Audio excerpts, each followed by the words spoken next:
232 BCE லட்சக்கணக்கானவர்களை கொன்று கலிங்கத்தை வென்ற சாம்ராட் அசோகரை. Cerita diawali dengan memperlihatkan pecahnya peperangan serta pembantaian yang dilakukan oleh seorang kesatria bernama Asoka. Namun pembantaian itu tak berarti apa-apa dibandingkan dengan kekuatannya yang sangat-sangatlah berbahaya, sehingga ia lekas membagi kekuatannya menjadi 9 kitab sekaligus memberikannya kepada para prajurit yang layak untuk menjaga kitab-kitab tersebut.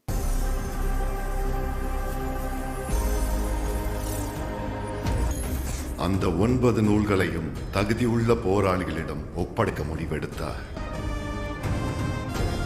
Beberapa abad berlalu, lebih tepatnya pada tahun 2000, Ita akan diperkenalkan dengan seorang wanita bernama Ambika. Ambika ini merupakan seorang wanita yang dianugerahi kekuatan untuk bisa melihat masa depan. Hal itu terbukti ketika ia melihat serangkaian peristiwa mengerikan yang membuatnya langsung meminta si asisten bernama Acarya untuk segera melakukan pertemuan dengan ke-9 prajurit penjaga kitab-kitab itu. Banshee, 9 మంది యోధులతో సమావేశం జరగాలి.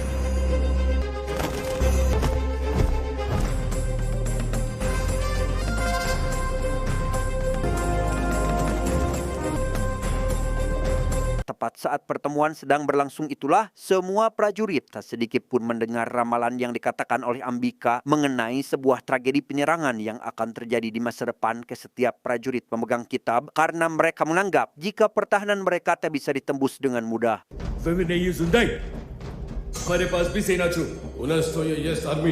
చెప్పడం నా ధర్మం, ఆ పైన మీ వివేకం.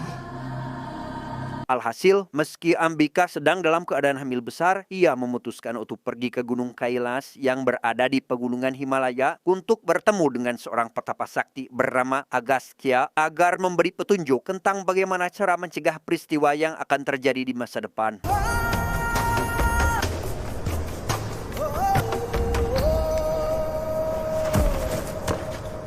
Saat sedang dalam kondisi pingsan itulah, Ambika ditolong oleh orang misterius yang ternyata itu adalah Agastya sendiri. Beliau menjelaskan tentang kekuatan jahat yang tak bisa dikalahkan dengan mudah dan hanya satu senjata yang dapat mengalahkan kekuatan jahat itu, yaitu senjata yang ditempa oleh Dewa Rama dan diketahui bernama Mirai.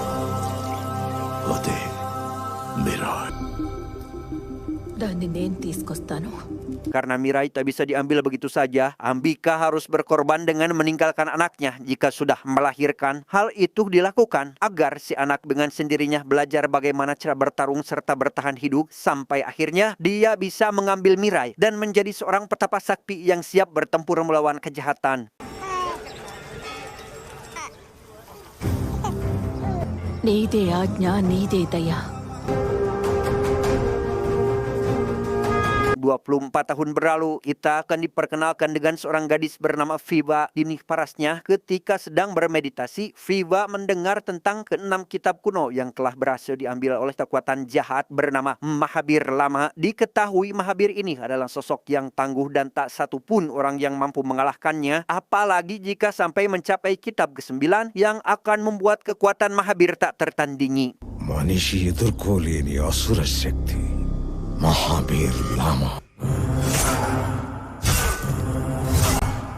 Untuk mengalahkan kekuatan jahat itu, Fiba harus membawa pulang seorang anak yang ditinggalkan oleh Ambika selama 24 tahun, dan diketahui anak yang dimaksud akan menjadi seorang penjaga kitab ke-9 dan sudah ditakdirkan jika si anak akan dapat bersatu dengan Mirai. మిరాయిని చేరుకునేవాడు అతనే. ఆ పరిష్కారం తీసుకురావడానికి అంబిక హెచ్చరించిన ప్రమాదం జరగడానికి మిగిలింది 3 వారాలే. Tanpa menunggu waktu lama, Fiba lekas ke wilayah Varanasi untuk mencari keberadaan si anak yang hilang dan bertanya kepada polisi serta warga setempat kalau mereka mengenalnya, yang karena Fiba bisa membaca pikiran seseorang, ia pun lekas menerawang mereka sampai mengetahui lokasi orang yang dimaksud.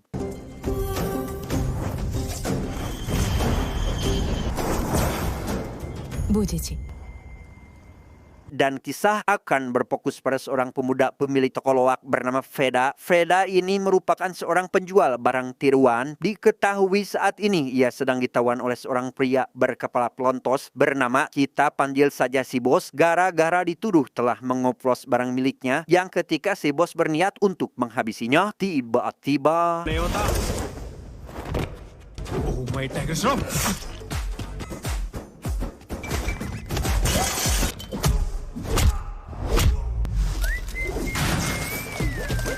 ya, dengan aksi yang sedikit nyeleneh, Feda mampu mengalahkan semua anak buah si bos. Namun karena si bos terus memaksa agar ditunjukkan daun kebahagiaan miliknya, maka inilah yang terjadi.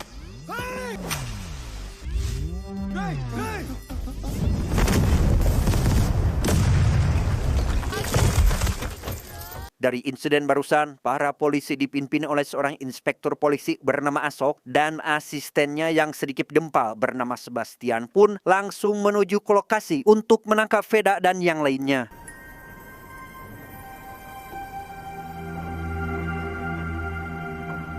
Sama seperti di lapas Sukamiskin, para napi di lapas ini juga diberikan fasilitas full dari mulai AC, kipas angin, TV, kulkas, makanan enak, LC, dan lain sebagainya. Yang tak lama, Fiba datang ke lapas berniat untuk membebaskan Feda dan yang lainnya dengan memberikan beberapa pertanyaan terkait polisi yang tak memiliki bukti untuk melakukan penangkapan. సరైన ఆధారం లేకుండా మీరు వాళ్ళని అరెస్ట్ చేయకూడదు. సో వాళ్ళని ఇమ్మీడియట్ గా రిలీజ్ చేయాలి, లేదంటే లోపల మీరుంటారు.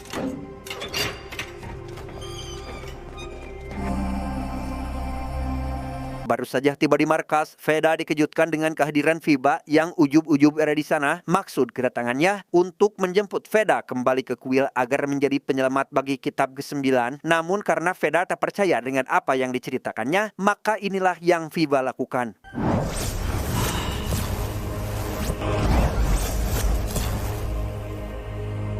Meski sudah dijelaskan sedetail mungkin tujuan serta alasan Fiba datang ke sana, Feda tetap tidak percaya dengan wanita ini, apalagi ketika mendengar jika dirinya bisa membaca pikiran, sehingga Fiba lantas membaca pikiran teman Feda saat itu juga.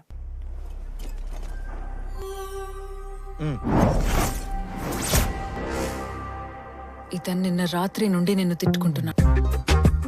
Dan inilah Mahabir Lama, sosok orang yang berusaha merebut ke-9 kitab kuno yang diyakini akan memberikan kekuatan setara dewa jika telah berhasil mengumpulkan ke-9 kitab yang dimaksud. Beralih ke Jepang, lebih tepatnya di Oshinodojo, tempat kitab ke-7 disimpan. Ada 2 orang profesor berniat mengambil kitab tersebut, yang karena sang master tak ingin memberikan kitab itu, si profesor lantas memanggil Mahabir untuk menghabisi sang master dan...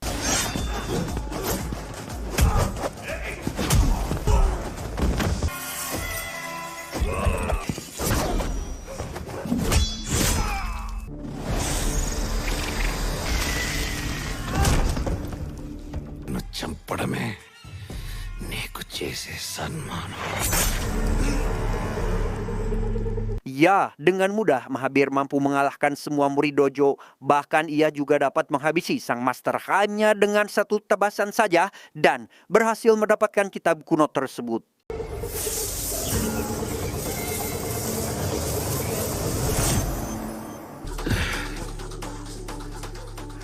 Saat sedang memberikan uang kepada seorang kakek-kakek, Feda dikejutkan dengan kehadiran Fiba yang tiba-tiba saja berada di sana. Fiba menjelaskan jika dirinya harus segera melakukan ritual untuk mengingat kembali kenangan masa lalunya. Namun, tiba-tiba...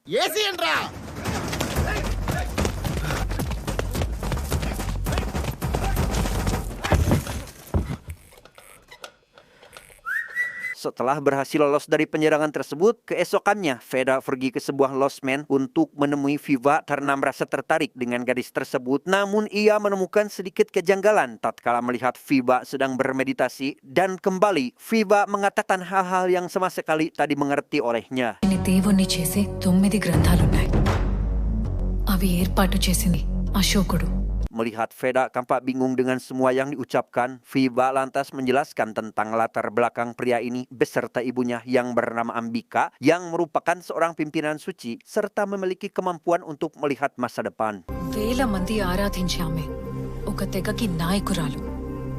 జరగబోయేది చూడగలగటం ఆమె సామర్థ్యం. Di sisi lain, Mahabir menjelaskan kepada si profesor terkait dirinya yang tak pernah membahas kitab yang ke-9 karena menurutnya Mahabir memiliki sebuah rencana yang membuatnya harus berpikir seperti Ambika meski selama 10 tahun ini dirinya telah bekerja keras dalam sebuah kegelapan. My book is a big puzzle, Professor. 9వ గ్రంథం చేరాలంటే అంబిక వేసిన పథకం దాటాలి.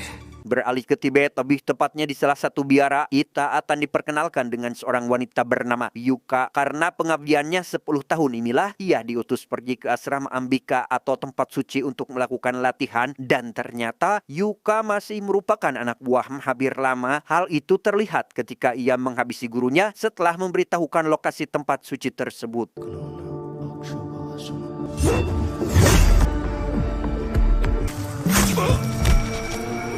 Fiba sendiri kembali menemui Veda untuk meyakinkan tentang bagaimana caranya bisa sampai ke sini karena sebenarnya Veda selalu memiliki niat baik di setiap perbuatannya yang dianggap adalah orang-orang spesial, di mana Fiba memintanya agar mempraktekkan matrika mudra yang akan mengingatkannya dengan bimbingan Ambika.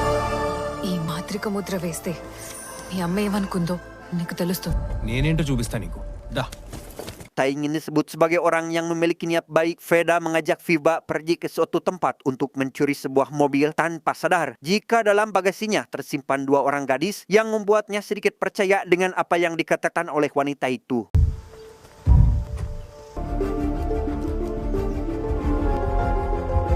Di sana, Fiba menjelaskan tentang apa yang harus dilakukan oleh Veda, yaitu harus sampai ke Mirei demi mencegah anggapan bahwa dirinya adalah seorang dewa yang telah menghabisi banyak orang, dan jalan yang harus Veda tempuh yaitu melakukan matrika mudra agar dituntun menuju ke tempat Mirei berada dan... మీ అమ్మ మాటలు గుర్తు తెచ్చుకో. నువ్వు చేరుకోవలసిన మొదటి లక్ష్యం Mirai. Ya, benar saja. Veda berhasil melakukan matrika mudra dan mengingat semua perkataan sang ibu yang membuat Veda sangat sedih saat tante percaya dengan semua kejadian barusan. Keesokan harinya, Mahabir lama sampai di Maroko, yakni tempat di mana kitab ke-8 disimpan, yang di sana ia dihadang oleh para prajurit penjaga kitab ke-8 dengan senjatanya, sehingga...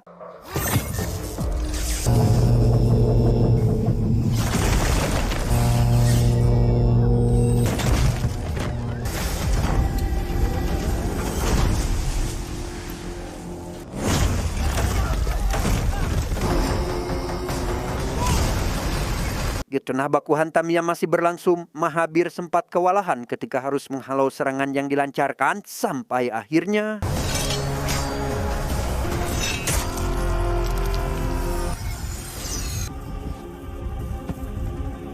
Di asrama Ambika sendiri, Yuka baru saja tiba dan bertemu dengan Acarya. Ia menanyakan terkait keberadaan kitab yang ke-9. Alih-alih memberikan jawaban, Acarya malah pasrah ketika dirinya harus tewas di tangan Yuka saat itu juga. As you wish. Burn it! Malam harinya terjadi perdebatan antara Veda dan temannya karena ia memberi barang secara cuma-cuma kepada seorang wanita hamil. Si teman yang sudah muak dengan sikap Veda meminta orang yang bernama Map agar pergi menemui Fiba untuk mengusirnya dari kota ini.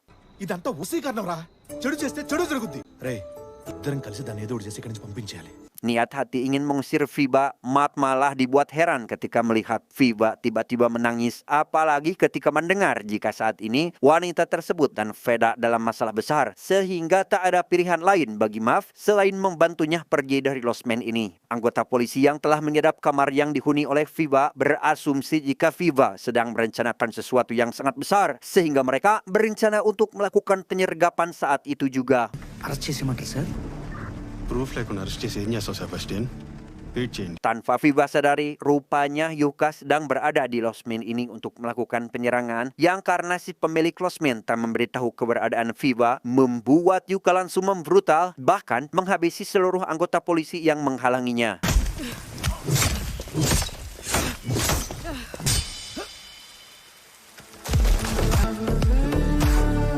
Setibanya di markas Veda, Map menjelaskan jika akan terjadi masalah besar dengan Viva yang tak lama Yuka beserta pasukannya datang ke markas ini untuk membawa Viva pergi. Tak ingin orang yang dicintainya dalam bahaya, Veda lantas mencoba memberikan perlawanan sehingga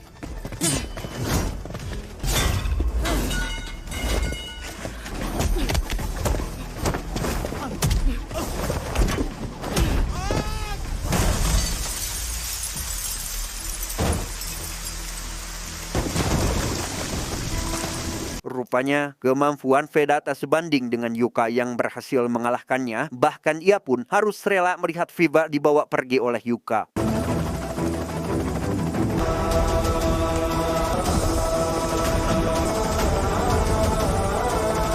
Mendapati ada tato di dadanya, Map lekas mencari tahu apa yang sebenarnya terjadi dan ternyata itu bukanlah tato biasa melainkan sebuah peta yang menuju ke wilayah pegunungan Himalaya sehingga tanpa pikir panjang, Veda ditemani Map pergi ke pegunungan Himalaya untuk mencari keberadaan Mirai. అడుగేస్తే దారదే కనిపిస్తుంది.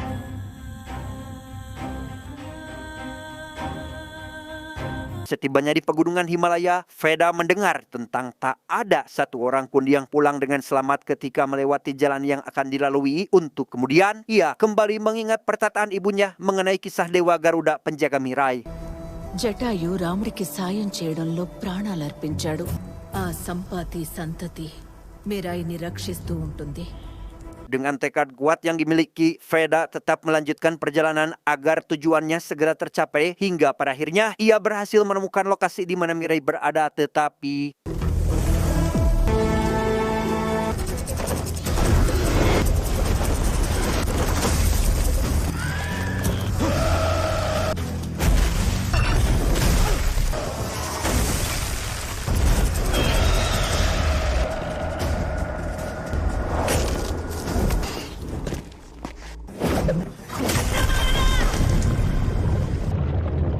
saat sedang bertarung itulah Veda kembali mengingat perkataan ibunya mengenai ia yang harus lebih dahulu bersatu dengan burung tersebut jika ingin dibantu mendapatkan Mirai yang dimaksud.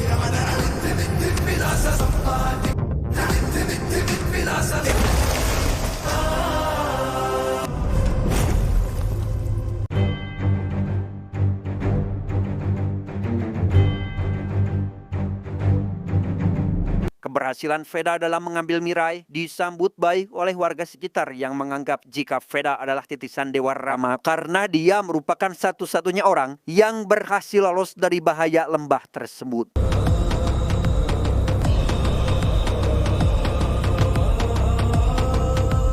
Di tempat lain, lebih tepatnya di kantor kepolisian pusat, Ashok terlebih dahulu diprank oleh atasannya terkait dirinya yang akan segera dibebas tugaskan. Padahal sebenarnya Ashok akan dimasukkan ke dalam misi penangkapan Veda dan teman-temannya yang lain.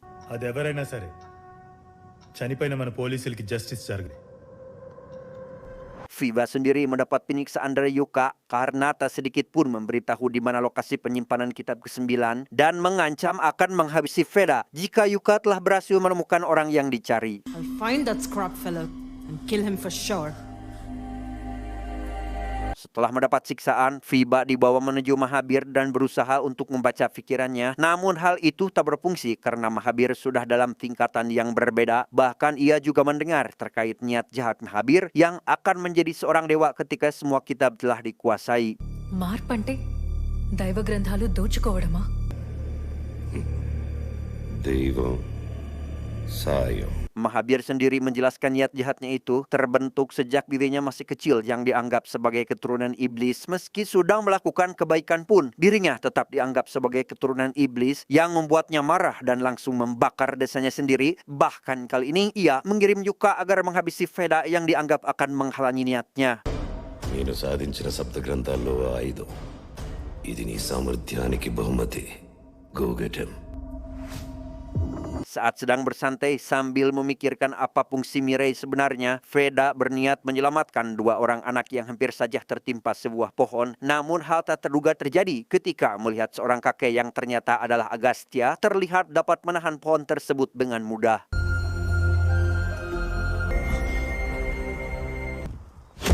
Penasaran dengan siapa sosok kakek sebenarnya, Freda lantas bertanya, siapa Anda dan apa fungsi Mirei itu sebenarnya? Bukannya menjawab, Agastya malah membawa Freda ke beberapa dimensi sambil memegang Mirei dan menjelaskan jika ingin Mirei-nya berfungsi, Freda harus terlebih dahulu memiliki niat yang tulus untuk membantu semua orang. Bahkan, Agastya meminta Freda agar pergi ke salah satu kuil. దానికి నువ్వు వెళ్లాల్సిన స్థానం సిద్ధక్షేత్రం.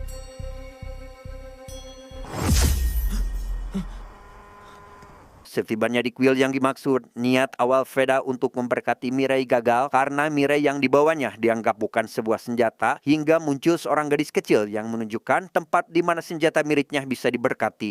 ఇది ఆయుధమే వెనక ఒక చోటు ఉంది అక్కడ రాముడు ధ్యానం చేశాడంట ఇది అక్కడ పెట్టు నువ్వు అనుకున్నది జరుగుతుంది. Baru saja tiba di tempat yang ditunjukkan, Freda dikejutkan dengan kemunculan Yuka bersama puluhan anak buahnya yang telah menyakiti Viva dan berniat menyerang Freda agar mengatakan tentang keberadaan kitab ke-9 sehingga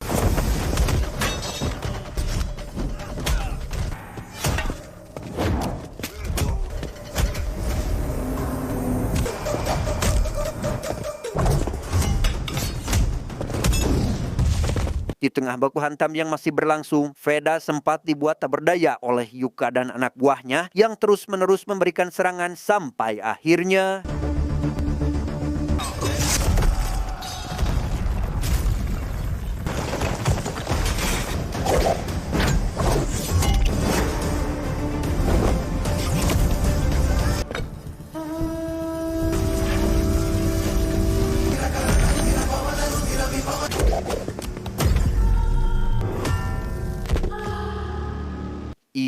Freda akhirnya bersatu dengan Mirei dan berhasil membabi buta menghabisi Yuka beserta anak buahnya. Bahkan tongkat sakti Mirei telah menyelamatkan Viva yang hampir saja tewas.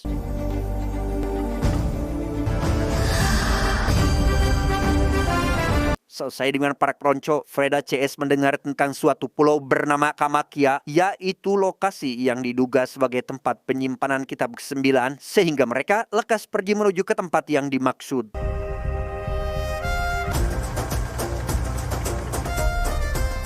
Di sisi lain, Asok beserta para petugas polisi rupanya meminta teman Freda untuk mencari keberadaan orang yang dimaksud, yang mana si teman sudah mengetahui lokasinya setelah map memberitahu kemana arah tujuan Freda selanjutnya. Location in my phone. Follow me.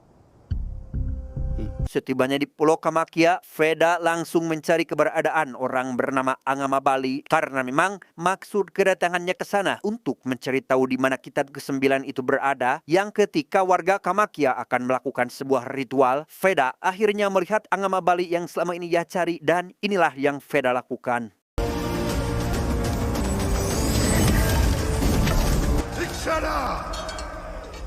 Kedatangannya ke sana langsung disambut baik oleh Angama Bali karena sejatinya beliau sudah menunggu kehadiran Freda selama 2 dekade ini setelah terakhir kali Ambika meramalkan kedatangannya.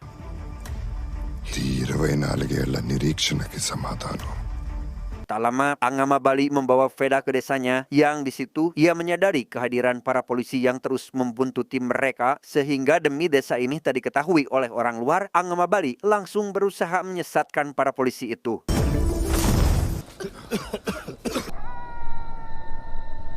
Baru saja sampai di desa, Angama Bali menjelaskan jika batu yang berada di depan desa adalah simbol dari keberanian Ambika yang rela mengorbankan nyawanya hanya demi melihat desa ini sejahtera. Karena sebelumnya, Angama Bali telah salah dalam mengasuh seorang anak yang ternyata adalah Mahabir, sosok orang yang mencari keberadaan kitab ke-9. వాడిని నా గూడానికి తీసుకొచ్చాను. నా కొడుకుతో సమానంగా ప్రేమను పంచాను.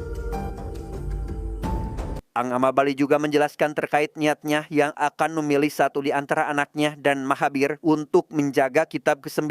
Namun karena sangat takut dengan amarah Mahabir yang bisa saja menghancurkan desa, Angama Bali memutuskan anaknya lah orang yang akan menjadi penjaga kitab ke-9. భవిష్యత్తును దృష్టిలో పెట్టుకుని నా కొడుకుని రక్షకుడిగా ఎన్నుకున్నాను. తంత్రజ్ఞానాన్ని జీవితం పణంగా పెట్టి కాపాడాలి. Sejak saat itu, Mahabir tak bisa menerima kenyataan dan mulai membuat gelang yang sudah diisi dengan mantra Kalaboti atau sebuah mantra yang bisa membuat semua orang tunduk kepadanya. Hal itu terbukti ketika ia berhasil membuat warga desa tak berdaya, apalagi setelah melihat anak dari Angamabari tewas di tangannya sendiri.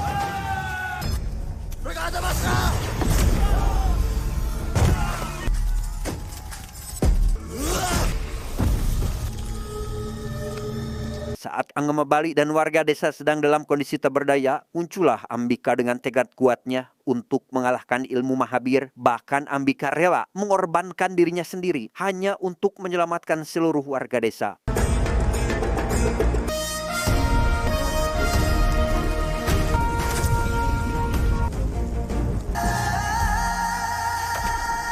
Sadar jika sang ibu mengirimnya untuk mencari keberadaan kitab ke-9, Veda dengan tekad kuatnya berusaha mencari di mana kitab itu berada. Meski tak sedikit pun mengetahui keberadaannya, ia yakin jika cahaya bintang akan menuntunnya menuju ke tempat yang dimaksud.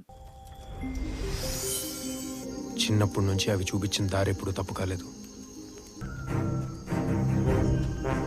Setibanya di salah satu gua, Freda sempat dibuat putus asa ketika dirinya tak berhasil menemukan satupun petunjuk. Namun hal tak terduga pun terjadi ketika dirinya berdoa agar ditunjukkan jalan menuju tempat kitab yang dimaksud, sampai akhirnya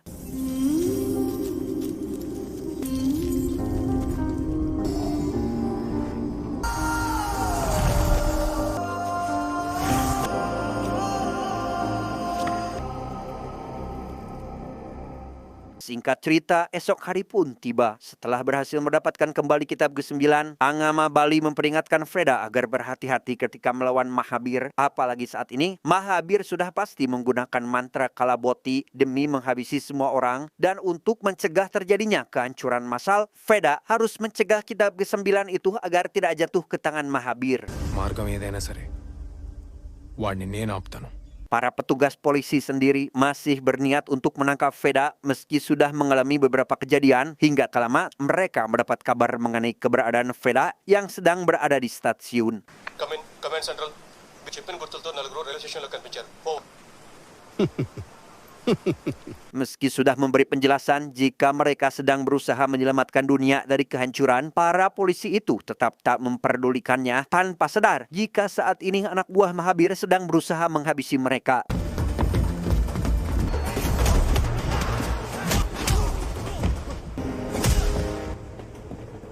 Mahabir sendiri saat ini sudah menjalankan rencananya untuk mengorbankan jutaan orang yang sedang menghadiri sebuah ritual, karena sebelumnya ia memberikan semua orang itu sebuah gelang yang telah diisi oleh mantra Kalaboti.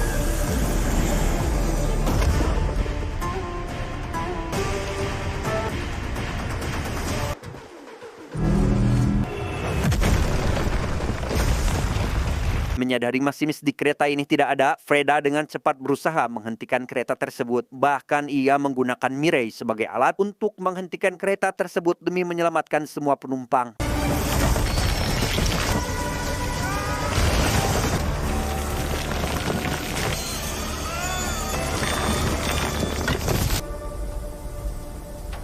Setelah berhasil menyelamatkan ratusan penumpang, rupanya kehadiran Freda sudah sangat ditunggu oleh Mahabir yang ingin menghabisinya, dan final battle pun terjadi.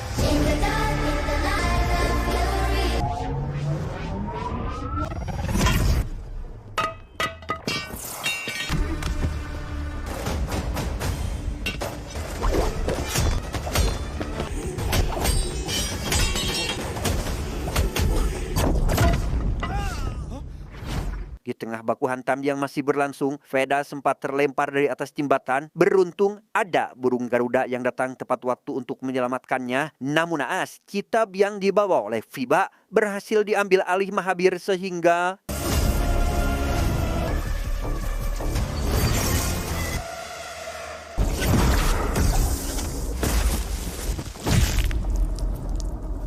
tak ingin melihat jutaan jiwa melayang, Veda dengan tekad kuatnya rela mengorbankan nyawanya sendiri demi menyelamatkan semua orang. Tapi ternyata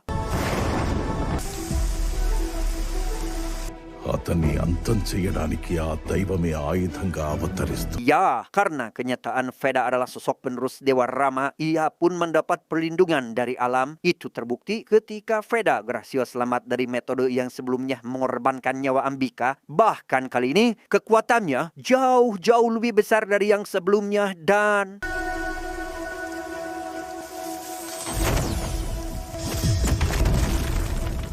Iya, Veda pada akhirnya mampu mengalahkan Mahabir yang dianggap kekuatannya sudah setara dewa. Bahkan ia juga berhasil menyelamatkan semua orang dari belenggu sihir Mahabir.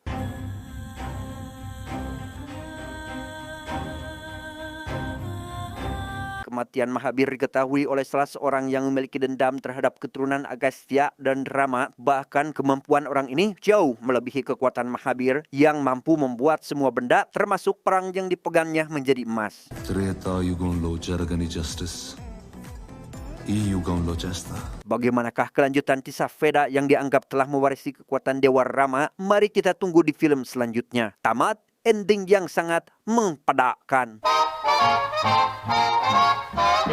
Pesan yang bisa kita ambil dari film ini adalah tujuan bukan sekedar arah, melainkan janji antara jiwa dan takdir. Kemudian tekad adalah api yang menolak padam meski badai mencoba memadamkannya. Adios.